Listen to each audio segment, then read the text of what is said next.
আচলতে নগাঁও ক্ৰীড়া সন্থাৰ উদ্যোগত অসম হকী সন্থাৰ সহযোগত আমি এইবেলি 15 সংখ্যক Assam hockey inter district senior women hockey প্ৰতিযোগিতা তিনিদিনীয়া কাৰ্যসূচীৰে আমি আয়োজন কৰিছোঁ আৰু আমাৰ এই আয়োজনৰ ক্ষেত্ৰত সমগ্ৰ অসমৰ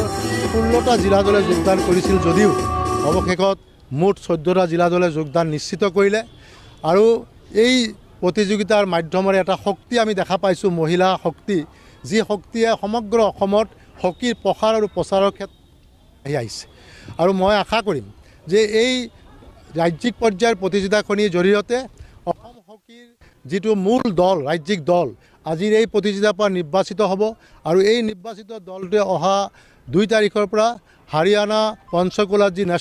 উমেন নেশ্যনেল চেম্পিয়নশ্বিপ হ'ব তাত ভাগ লোৱাৰ সুযোগ পাব আৰু মই ভাবোঁ যে নগাঁও ক্ৰীড়া সন্থাৰ সভাপতি ডাঙৰীয়াই এটা সুন্দৰ সিদ্ধান্ত ল'লে যে হকী আমাৰ ৰাষ্ট্ৰীয় খেল আৰু ৰাষ্ট্ৰীয় খেল নগাঁৱত ৰাজ্যিক প্ৰতিযোগিতা আয়োজন কৰিব লাগে আৰু আমাৰ ক্ৰীড়া সন্থাই নগাঁও ক্ৰীড়া সন্থাৰ সমূহ সদস্যই ইয়াক আদৰণি জনালে আৰু আমিও অসম হকী ফালৰ পৰা নগাঁও ক্ৰীড়া সন্থাক এই সুযোগতে ধন্যবাদো দিছোঁ যে নগাঁও আমাৰ হকীৰ জন্মস্থান আৰু এই জন্মস্থানতে হকীৰ প্ৰচাৰ আৰু প্ৰসাৰ যথেষ্ট আছে আৰু যোৱাবাৰো নগাঁও দলটিয়ে এটা সুনাম অৰ্জন কৰি আনিছিলে আৰু বিশেষকৈ এই প্ৰতিযোগিতাৰ মাধ্যমেৰে মহিলা শক্তিয়ে অসমক এটা শক্তি দিবলৈ আগবাঢ়ি যাব বুলি মই বিশ্বাস কৰোঁ। আজি খেলখন আনুষ্ঠানিকভাৱে মুখ্য অতিথি হিচাপে উপস্থিত থাকে ভাৰত চৰকাৰৰ ক্ৰীড়া প্ৰাধিকৰণৰ আমাৰ স্পৰ্টছ অথৰিটি অফ ইণ্ডিয়াৰ উত্তৰ পূৰ্বাঞ্চলৰ নৰ্থ ইষ্টৰ যিজন খেলো ইণ্ডিয়াৰ ইনচাৰ্জ আমাৰ ভাৰতীয় প্ৰশাসনিক সেৱাৰ এলাইড ছাৰ্ভিচ শ্ৰী অন্যান্য শৰ্মা ডাঙৰীয়ানীয়ে আৰু তেওঁৰ সৈতে উপস্থিত থাকে আমাৰ জিলাৰ অতিৰিক্ত আয়ুক্ত আমাৰ দেৱহতী বৰা ডাঙৰীয়া আৰু আমাৰ কৰ্ণেল NCCৰ কৰ্ণেল অক্ষয় দাসকে প্ৰমুখ কৰি অসম হকীৰ সমূহ বিষয়ববীয়াসকলৰ উপস্থিতিত আমি নগাঁও ক্ৰীড়া সন্থাই এই প্ৰতিযোগিতাখনি আনুষ্ঠানিকভাৱে উদ্বোধন হৈছে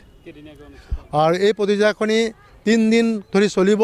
আজিৰ পৰা অহা দেওবাৰে সামৰণি পৰিব আৰু দেওবাৰে আমাৰ ফাইনেল খেল দিনৰ 1:45 আৰম্ভ হ'ব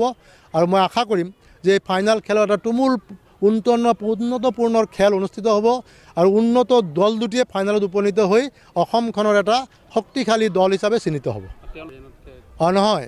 পোনপটীয়াকৈ কোনো চেম্পিয়ন দলে যোগদান নকৰে ইয়াত সকলো দলৰ পৰা যি ভাল খেলুৱৈ আছে সেই খেলুৱৈসকলক নিৰ্বাচন কৰিহে অসম দলৰ আমি নিৰ্বাচন কৰা হ'ব।